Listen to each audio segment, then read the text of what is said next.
JC. So I passed the AZ-104 exam while working a full-time job in IT. And honestly, I think most people are studying this exam in the worst way possible. But I think in this video, I can show you what I focused on, what resources I used, and how I would do this differently. Let's go. Like I said, I would do things differently.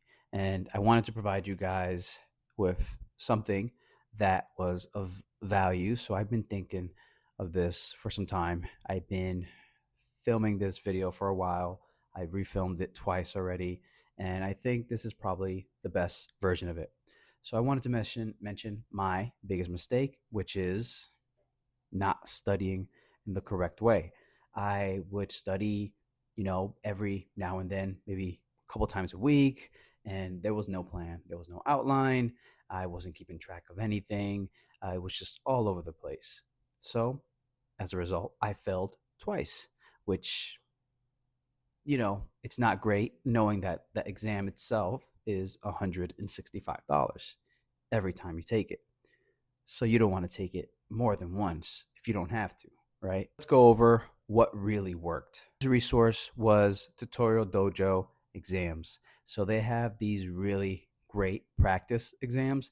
They're about $15 each. I got the AZ-104, the AZ-305, and I just spent about $30, probably a little more with taxes. But they're cheap. And for what you're getting, you get a bunch of different sections. You get section-based practice exams. You get review mode, time mode. You get bonus content such as flashcards, which are free, and there are about 100 flashcards included, provided through Quizlet, which is amazing, honestly. So I think that was the biggest and most important resource that I say, please do get. Now, using the exams was important because not only do you get to learn kind of a similar format to what the real exam would be like, you also get very detailed explanations. I've been using them in the past. I've used them for other exams, and they have always been reliable. These explanations are extensive, and they use Microsoft documentation in order to come up with it. So yeah, that's my first resource, Tutorial Dojo exams. Number two, I say would be the flashcards. They are bonus content, but you have other places where you can get additional flashcards, or you can make your own flashcards, right? I use the software application Not. It's exactly like Quizlet, honestly, but it has other features. If you do pay for it, you can create podcasts or AI podcasts with the terms, and they just have these full-on conversations, including the resources, the keywords, the vocabulary, everything, anything that you do include within your flashcard set, which I think is pretty useful. And it doesn't have to be just for this exam, right? You can get a subscription if you want or not. Then you're really limited. I think they put a limit as to how much you can study for a certain mode throughout the day, but it's still useful, and you can go between Quizlet and Not if you don't want to pay for it, right? But I say that is my number two, the flashcards. They really help reinforce everything. And like I mentioned before, I would spend about maybe anywhere from 30 minutes to an hour a day when I scheduled my exam. I usually schedule my exams out about a month and a half, a month out, whenever I feel like it's time to go. It's go time. So, you can adjust it to whatever works for you or your schedule, right? Number three, I say would be labbing, just making sure you're labbing somehow, whether it is creating, an Azure account and using that free $200 credit somehow, or even using Whizlabs like I did. I think Whizlabs is great. I was able to get the AZ-104 labs. They have about, a few, 30, 40 labs or more. Yeah, definitely more than that. I'll probably show you later on in the video. But it's a bunch of labs for a good price. I think they usually have sales again, which is great. It's about 40, $50, a little bit more expensive than the exams. But if you had to get anything, I'd get the exams, of course. But if you can get both, I'd get both.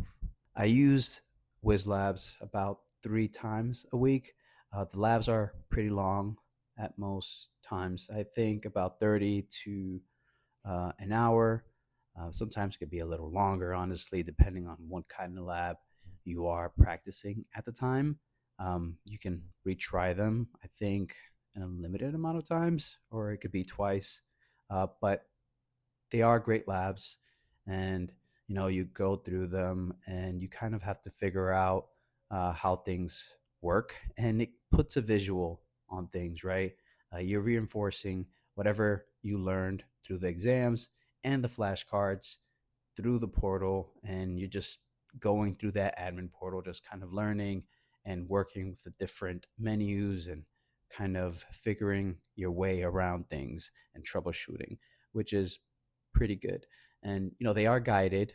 I believe they do have some that aren't guided, which is also cool. So once you feel like you're up to it, you can do them unguided.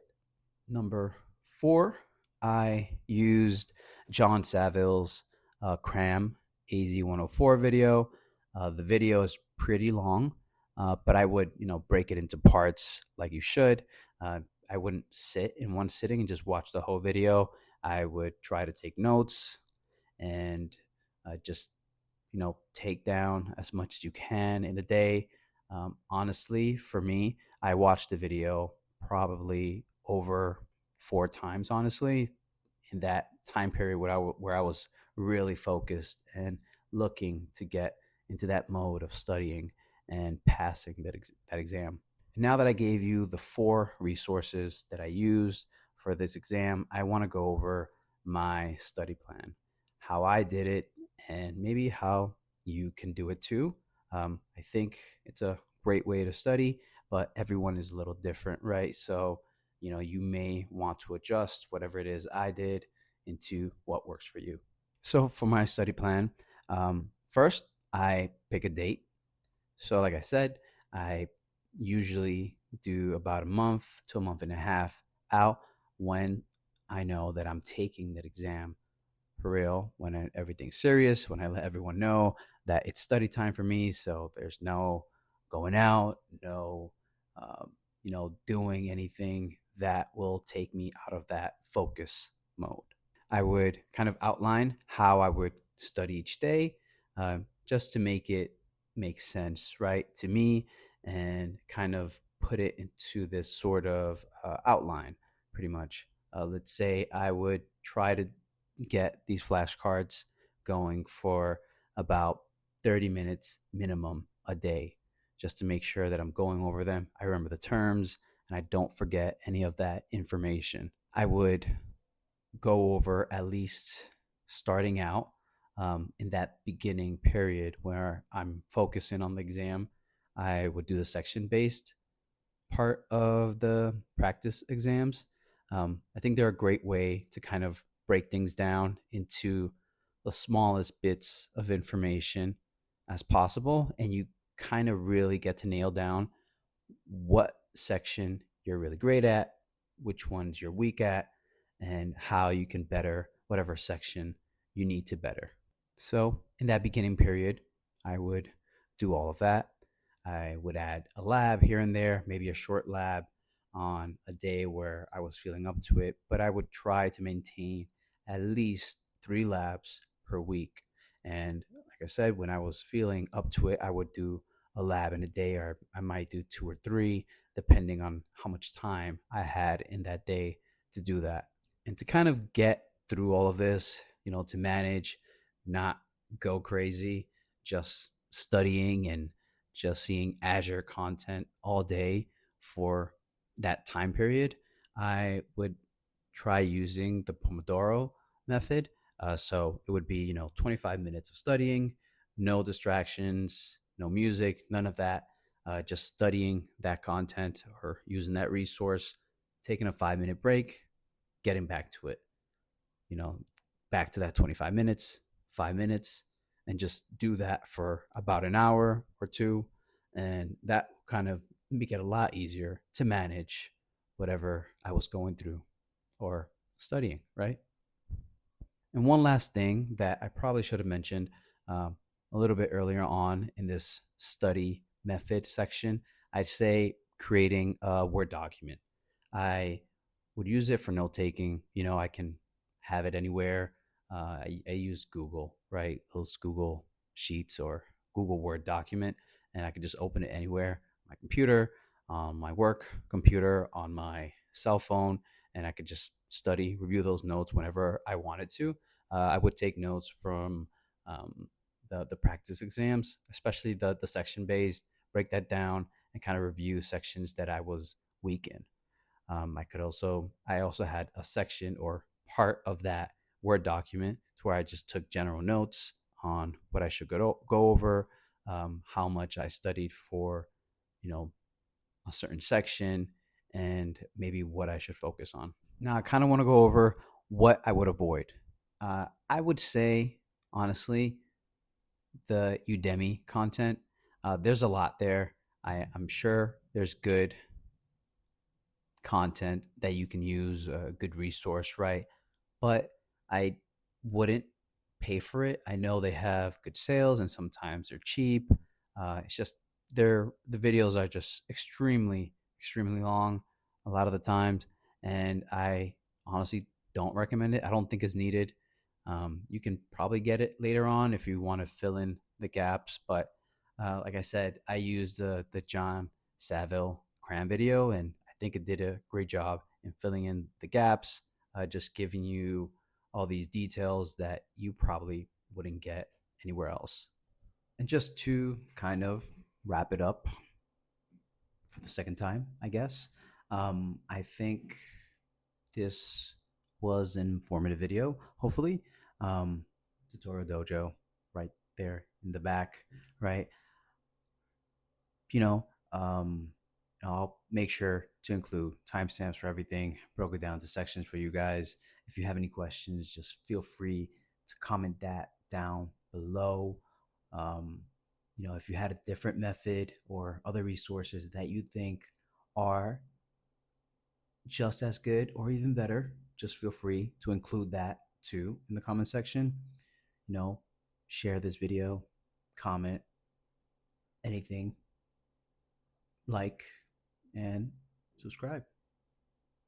Peace out.